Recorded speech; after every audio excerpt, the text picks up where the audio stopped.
físico nuclear Stanton Friedman está convencido de que lo que cayó no fue un objeto, sino dos. Esta tesis, expuesta en su reciente libro Crash at Corona, se basa fundamentalmente en testimonios y tiene hoy día amplio crédito, mientras que la de Randle y Schmidt cuenta con el apoyo de su investigación de campo, que a continuación viviremos juntos. Durante 2 años de investigación, Schmidt y Randle han entrevistado a más de 200 testigos vinculados al accidente de Roswell. Han excluido los se dice, así como a los informadores sospechosos, a los propensos a exagerar o adornar sus relatos con noticias no de primera mano. Para este documental de investigación hemos grabado entrevistas con más de 2 docenas de personas, todas ellas analizadas y comprobadas. Muchas de estas personas no se conocían entre sí, y aún así sus historias, indefectiblemente, han coincidido. Cada pieza del puzzle ha encontrado su lugar, y no se ha desprendido ningún posible fraude. Jack Rodin creció y vive aún en Roswell. En el 47, su padre, fotógrafo profesional, fue uno de los profesionales que cubrieron la historia. Jack recuerda 3 misteriosas palabras de su padre. 1 o 2 días después, se hizo pública la historia del globo. Yo traté de entender lo que realmente estaba sucediendo y lo que había sucedido.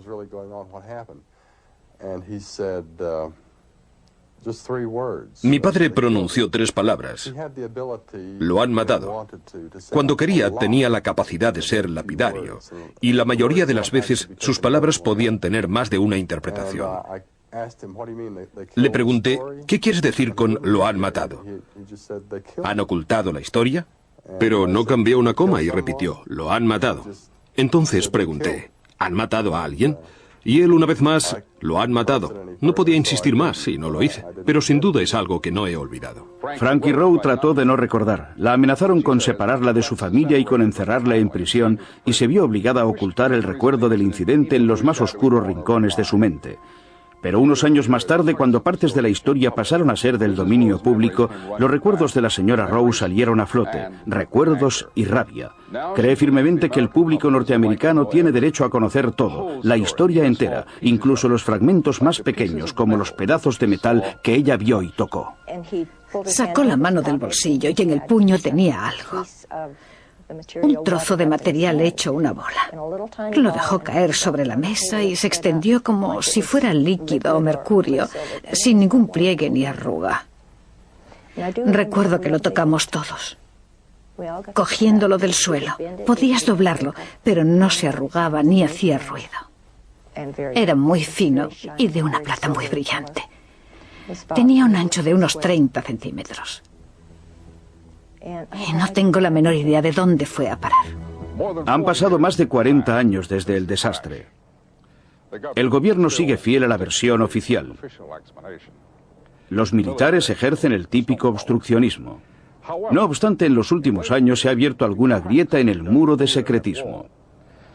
En efecto, el mayor Marshall había repetido a su hijo que sin duda alguna no se trataba de un globo meteorológico. Y de repente, en un supermercado, un oficial de la Fuerza Aérea jubilado había revelado a su mujer un asombroso secreto. Pero adentrémonos primero en la historia de Brownie. Melvin Brown era sargento con el 509 en Nuevo México en la época del accidente. Luego fue trasladado a Inglaterra. Brown se casó con una mujer inglesa y tras abandonar el servicio se estableció con la familia en la periferia de Londres. A lo largo de los años, en distintas ocasiones, contó a sus hijas pequeños fragmentos de una extraña historia. Pero en el lecho de muerte en 1982, Brown reveló el resto y habló de un número de cuenta corriente secreto. La búsqueda de dicha cuenta fue infructuosa. No existía una cuenta patrimonial particular ni una cuenta a su nombre. Pero todavía hoy la familia sigue preguntándose si ese dinero estará guardado para ellos en algún lugar. Esto es lo que contó Brownie a su hija. Mientras lo contaba, parecía como si ya se estuviera arrepintiendo de hacerlo. Fueron reunidos todos los hombres disponibles. Refiero sus palabras tal y como las recuerdo. Y fueron cargados y enviados al desierto para montar guardia. Todos. En el lugar donde había caído un platillo volante. Se les dijo que miraran, pero sin ver, y que no cogieran nada. Pero él y un compañero suyo sí vieron, porque levantaron las mantas que cubrían los camiones. No sé muy bien. Quizás se refería a unos toldillos. Levantó la manta, mejor dicho. Tanto él como el amigo levantaron la manta y vieron 2 cuerpos. Según mi hermana, mi padre dijo que eran 3, pero yo no estoy de acuerdo. En cualquier caso vieron esos cuerpos, que no superaban 1 metro de altura, quizá menos. Con cabezas muy grandes, ojos oblicuos, piel amarillenta. Lejos de Londres, en el condado de Lincoln, Nuevo México, emprendimos la búsqueda de otro testigo muy reticente, cuya historia es aún más singular. Le hemos prometido que no facilitaríamos su domicilio. Se llama Glenn Dennis. En el 47, Dennis era empresario de pompas fúnebres, director de la Ballard Funeral Home en Roswell.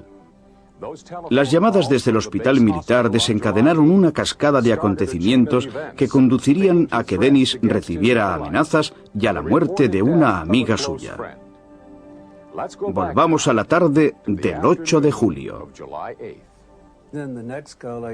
A la enésima llamada, en 30 o 40 minutos, me preguntaron qué se debía hacer para la preparación de unos cuerpos que habían permanecido durante mucho tiempo expuestos a los elementos.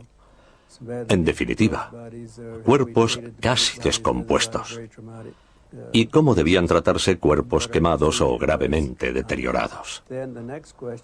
La pregunta siguiente fue cómo se debía proceder para conservar los elementos químicos y orgánicos de esos cuerpos. Es decir, cómo se podía intervenir sin destruir la sangre ni ningún órgano importante, también en función de un posible traslado. E insistían en el proceso químico que se debía utilizar, si modificaría la estructura hemática de los cuerpos, etc. En ese momento quedó claro que había sucedido algo importante. Quizá no sabían bien cómo administrar o dar a conocer el asunto, o bien entre las víctimas se encontraba algún personaje, o bien, en fin, yo no tenía la más mínima idea. Le dije que estaba dispuesto a ir a la base para ayudarles, pero zanjaron el asunto diciendo que por el momento no era necesario y que solo querían estar informados sobre el procedimiento correcto a seguir.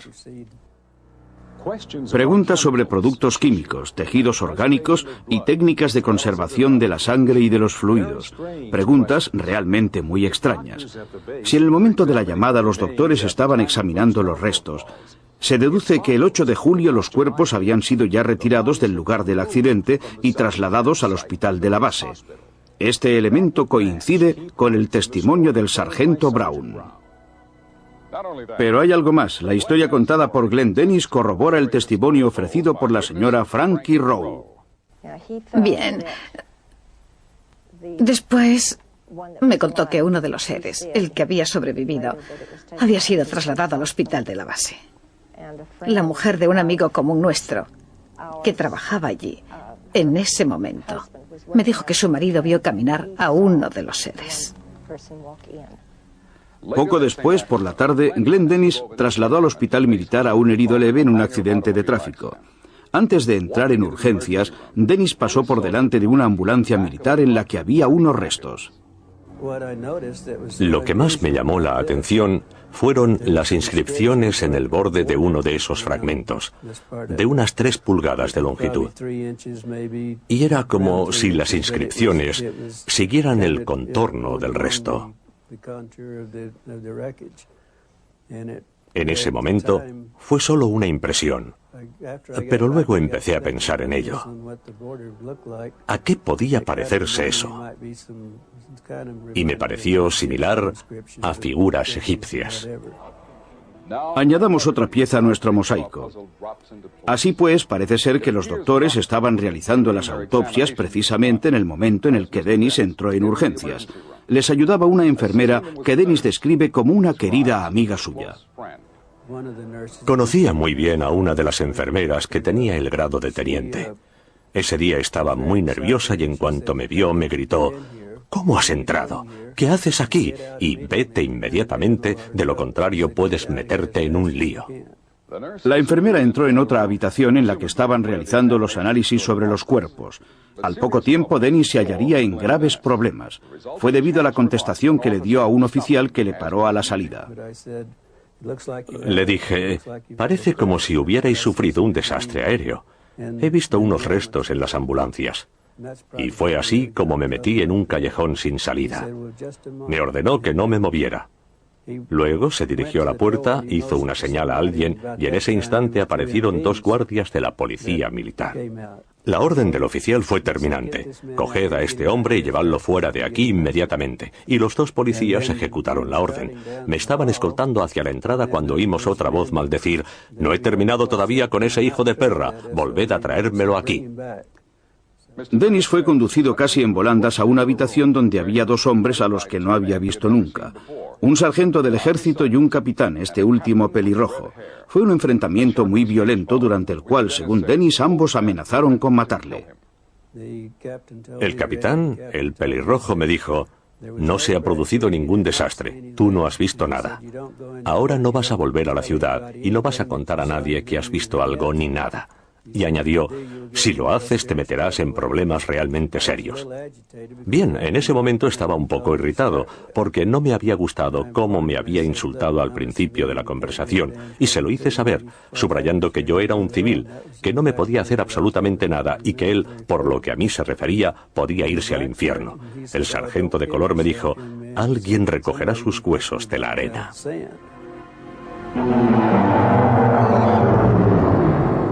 El capitán de aviación Henderson mantuvo la boca cerrada durante largo tiempo hasta que supo que otros habían roto el silencio. Ya estaba jubilado y vivía en California. Durante años habían circulado rumores a propósito de uno de los pilotos destinados en Roswell, según los cuales éste había visto los cuerpos de los alienígenas. Pero las voces tomaron forma solo en 1982, cuando Pappy Henderson finalmente se confió a su mujer diciéndole: «Me moría de ganas de decírtelo, pero no podía». Nos encontrábamos en una tienda de alimentación de San Diego, donde vivíamos desde hacía unos años. En el mostrador de la caja estaba expuesto un periódico, creo que era el Globe, que contaba toda la historia. De hecho, he conservado ese periódico. Pues bien, mi marido echó una mirada y dijo: «Habría querido hablarte de ello hace años». Bueno, imagino que si estas cosas ahora salen en los periódicos, será que ya no son top secret. Luego compró la prensa y nos dirigimos hacia el coche. En ese momento me dijo que leyera el artículo. Yo lo acabé de leer y él empezó a decir: «Es una historia real». Yo no solo lo sabía, sino que fui el piloto que transportó el platillo que había caído hasta Dayton, Ohio. Estaba aterrorizada. Si esas cosas no hubieran salido de la boca de Pappy, probablemente no las habría creído. Y él era así. Toda su vida había sido confiado y sincero y leal. Así que le creí. Pero como usted sabe, en aquella época, si uno decía que había visto una nave espacial o un platillo volante, le tomaban por loco. Por tanto, no profundicé en el tema, pero recuerdo que años atrás, a veces, cuando alguien casualmente le pedía su opinión sobre los platillos volantes, él respondía: «Algo de verdad hay». Quizá no consigamos nunca identificar y comprobar todos los testimonios. Revisemos los reunidos hasta ahora. Estas son las personas que han declarado que vieron los cuerpos de las criaturas humanoides que murieron en el accidente de Roswell. Un piloto militar, un ingeniero civil, una arqueóloga y un sargento que echó una mirada al interior de un camión. 2 de nuestros testigos más significativos prestaron declaración poco antes de morir. Una mujer enferma terminal contó su historia a una enfermera en Florida. Y en los últimos 4 días de su vida, el sargento Melvin Brown habló del desastre y siguió repitiendo que los cuerpos eran reales y que lo del globo era una mentira. Oigamos a su hija Beverly Bean. ¿Qué puede haber hecho mi padre, Dios mío, para estar tan preocupado? Y lo estaba de verdad mientras moría. Quiero decir, no paraba de hablar de aquel lugar en Duermevela y sacudía la cabeza y decía que no mientras dormía. Estaba asustado. Fuera lo que fuera, lo tenía aterrorizado. Es esto lo que me da rabia, lo que me amarga. Solo pensar en, no sé, ovnis y cadáveres de alienígenas. Yo no sé cuál es la verdad. Solo sé que mi padre dijo eso. Eso es todo. No habría podido mentir. En la investigación sobre el accidente de Roswell localizamos a un testigo que vio una luz muy intensa que surcó el cielo y cayó a tierra la noche del 2 de julio de 1947. Se llama William Goody. El señor Goody vive todavía en la misma pequeña granja fuera de Roswell. Era apenas un niño cuando una tarde en compañía de su padre vio una luz brillante que se movía lentamente por el noroeste hacia el desierto. Mi padre miró hacia arriba y dijo: «Oh, Dios mío, ¿qué es esa luz tan brillante?». Entonces miré también yo, y al principio me parecía una estrella fugaz. Miramos mejor, y nos dimos cuenta de que era mucho más grande y más cercana que una estrella fugaz. Tenía dimensiones mayores. Era como un gran flujo de luz blanca, con una especie de cola rojiza. Unos días más tarde, el padre de Goody fue al desierto para localizar el sitio donde habían visto caer la luz. Goody estaba con él. Se encontraron con las carreteras bloqueadas por la policía militar. No, habían cerrado todas las carreteras secundarias, que por otro lado en aquella época eran pocas y sin accesos, mientras que hoy día son muchas más. De cualquier forma, las que permitían llegar a la zona habían sido cuidadosamente cortadas, de forma que no era posible dirigirse hacia el norte tomando la carretera a la izquierda. En pleno desierto, en los dos puntos de impacto, escuadrones del ejército estaban procediendo a la recogida de todos los restos y a su transporte en camiones. Una operación realmente muy compleja para ser la recuperación de un globo sonda.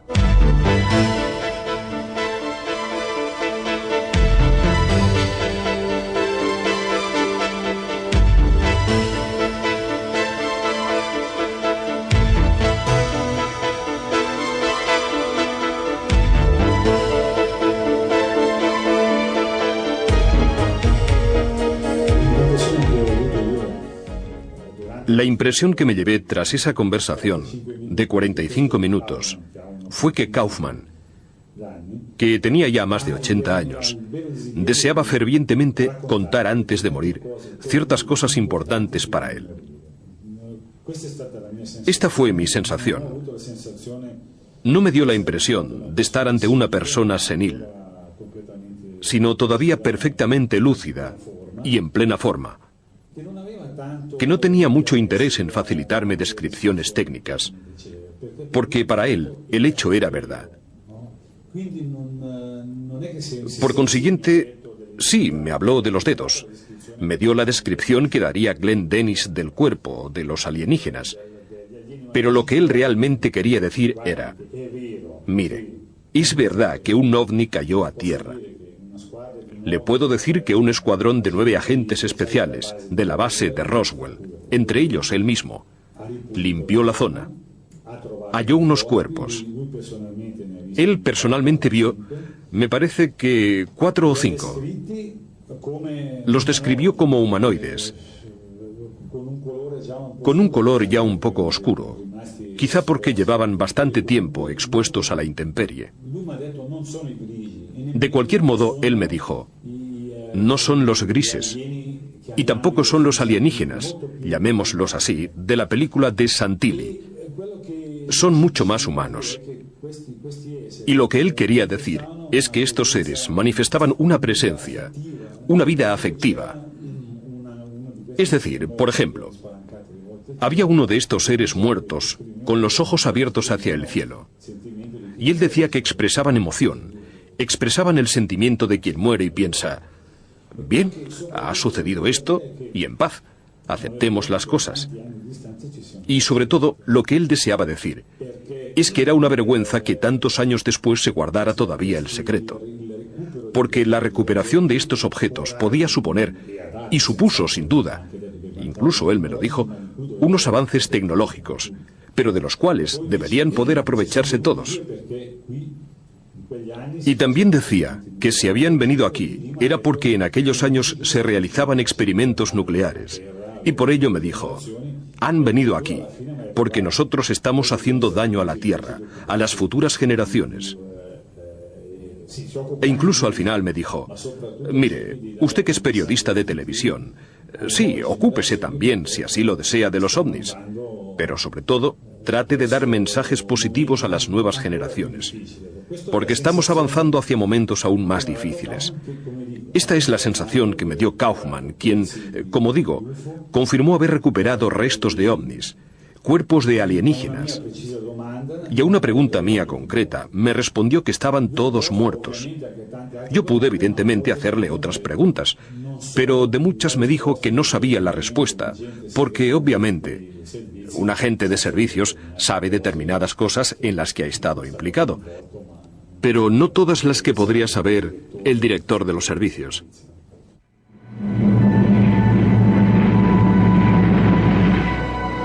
Resultaba bastante extraño que una flota de 9 aviones y varios contenedores marcados como Top Secret se utilizaran para transportar lo que quedaba de un globo meteorológico. Uno de los vuelos, el del 6 de julio, trasladó los restos desde Roswell al cuartel general de la 8th Air Force y finalmente a Washington, D.C.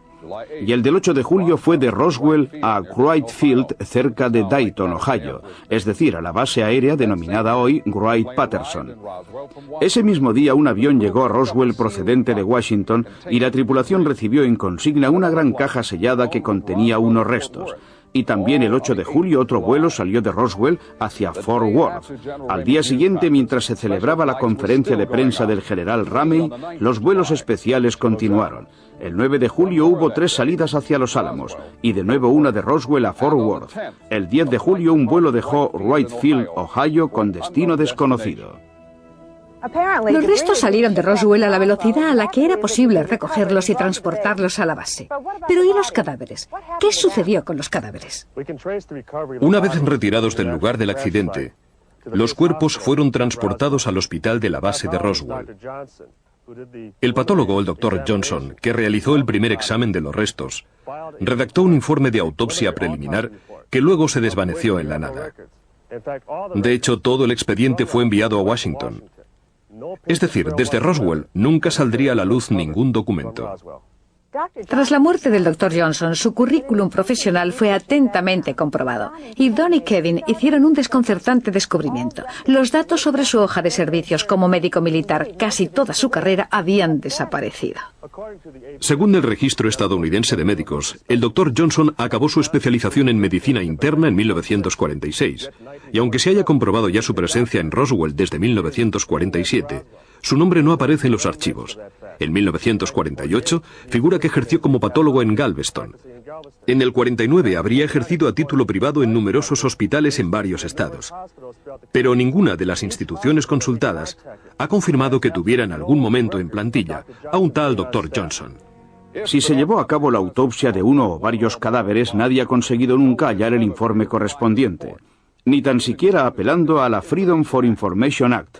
No obstante, este señor afirma que habló con el doctor que diseccionó los cadáveres de los alienígenas. El médico al que se refería tenía información sobre la anatomía del alienígena, el alienígena muerto que había sido recuperado de un ovni accidentado. Es Leonard Stringfield, exdirector comercial de una gran industria química. Stringfield ha trabajado durante más de 20 años en el campo ufológico y se le considera el máximo especialista en materia de crash and retrieval, esto es, en caídas y recuperación de ovnis. La cabeza es grande, muy grande en comparación con las proporciones humanas. No se observan cabello, ni folículos, ni pabellones auriculares. No tienen una nariz como la nuestra, y la boca es solo una hendidura o un orificio de un par de centímetros, una especie de membrana que no conduce a ningún aparato digestivo o sistema alimentario. No se hallaron glóbulos rojos, ni linfocitos, ni fibras musculares. Había una especie de órgano cardíaco que digamos que actúa como bomba para la circulación de un líquido incoloro que debería ser sangre. Tras el accidente de Roswell, docenas de personas del aparato militar fueron obligadas a jurar que bajo ninguna circunstancia hablarían nunca del accidente.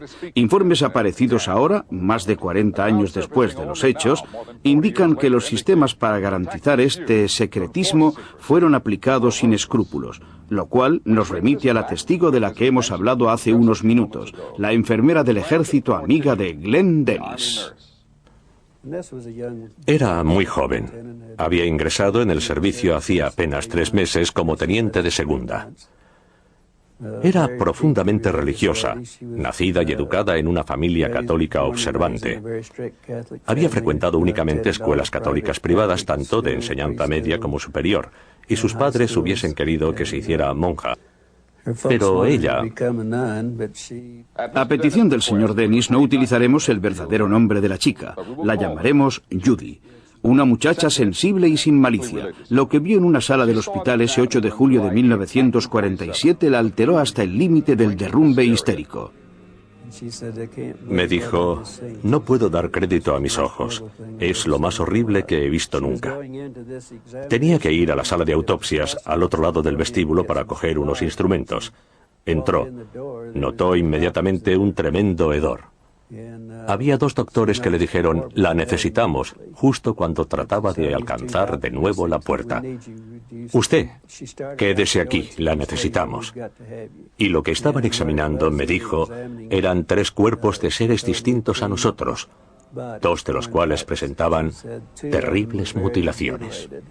Según Glenn Dennis, durante el examen de los restos de los cadáveres, Judy y los doctores sufrieron varios conatos de vómito debido al insoportable olor. Al día siguiente se la encontró a la hora de comer en el club de oficiales, y Judy aún no se encontraba bien, pero a Glenn le impresionó sobre todo su estado emocional. Me di cuenta enseguida, estaba casi en estado de shock. Dijo que había sido demasiado horrible, espeluznante. Estaba profundamente alterada y se cogía la cabeza entre las manos y parecía a punto de sufrir un colapso. La preocupación de Dennis por Judy era seria. Habían hablado de matrimonio, pero todo iba a cambiar para siempre. Dennis no podía imaginar lo que el destino la deparaba cuando Judy comenzó su relato. La tarde anterior, para que yo comprendiera, Judy me había hecho un pequeño dibujo de un brazo.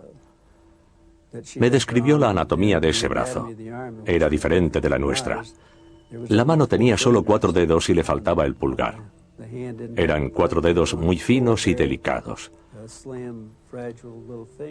Cuando giraron la palma de una de las manos, vieron que en las puntas de los dedos había como unas pequeñas almohadillas carnosas en los 4 dedos. Les parecieron unas excrescencias a modo de ventosas, es decir, con pequeños orificios, como tetinas para la lactación. El cráneo de esos individuos era mucho más grande que la cabeza de un ser humano. Los ojos estaban muy hundidos. La nariz también era cóncava, no sobresalía en absoluto, presentaba solo 2 minúsculos orificios nasales, no tenía orejas. Quizá a los lados de la cabeza había algo parecido a sendos orificios, pero con pabellones muy pequeños que parecía que podían abrirse y cerrarse. En cualquier caso, como orejas eran pequeñísimas, nada que pudiera recordar remotamente a una oreja de la anatomía humana. Sin tocar ni tan siquiera la comida siguieron hablando, pero para Judy y Glenn el tiempo se acababa. No comió nada, absolutamente nada, y yo tampoco pude hacerlo. Conseguí solo beber un poco de Coca-Cola. Pero pensé, Dios mío, hay algo que no va bien, y me notaba el estómago bloqueado. Luego ella dijo, tengo que volver a mi habitación en el cuartel, me encuentro muy mal y tengo que ir inmediatamente al cuartel. Y esa fue la última vez que la vi. Amenazas, recompensas e incesante vigilancia. Bill, el hijo de Mac Brazel, consiguió conservar su pequeña colección de restos, pero solo hasta que habló de ellos en un bar de Corona. Al día siguiente, oficiales del ejército llamaron a la puerta y le confiscaron los fragmentos, absolutamente todos.